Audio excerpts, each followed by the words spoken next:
जय श्री राम। एक बार कलकत्ता से बूढ़े ब्राह्मण श्री बिहारी जी के दर्शन के लिए वृंदावन आए थे, तो प्रभु से मिलने के बाद वहीं के हो गए। उन्होंने मंदिर के गोस्वामी जी से सेवा मांगी तो स्वामी जी ने कहा, बाबा इस उम्र में आप क्या सेवा कर पाओगे। बाबा ने बहुत विनती की तो स्वामी जी ने श्री बिहारी जी की चौखट पर रात की चौकीदारी की सेवा लगा दी और कहा, बाबा आपको ये ध्यान रखना है कि कोई चोर चकुटा मंदिर में प्रवेश न कर पाए। बाबा ने बड़े भाव से सेवा स्वीकार की। कई वर्ष बीत गए सेवा करते हुए।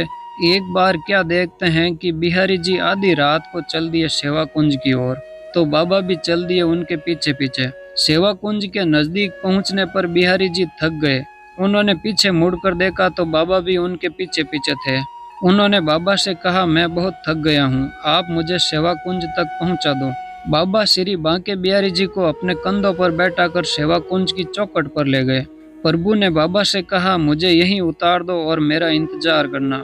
बाबा के मन में आया कि प्रभु इतनी रात में सेवा कुंज में क्या करने आए हैं। जानने की इच्छा से उन्होंने आले से झांक कर देखा तो उन्हें दिव्य प्रकाश नजर आया। उस प्रकाश में उन्होंने श्री बिहारी जी को श्री राधा जी के संग रास करते हुए देखा था।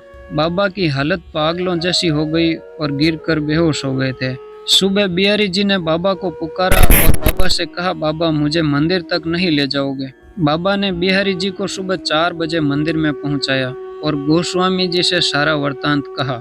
गोस्वामी जी मंगला आरती के लिए बिहारी जी को उठाने लगे तो बाबा ने उनके पांव पकड़ लिए और कहने लगे, मेरे गोविंद अभी तो सोए हैं। कहते हैं कि उसी दिन से साल में जन्माष्टमी को छोड़कर कभी भी श्री बांके बिहारी जी की मंगला आरती नहीं हुई और उसी दिन से श्री बिहारी जी ने उस बाबा को अपने सेवा धाम में बुला लिया था।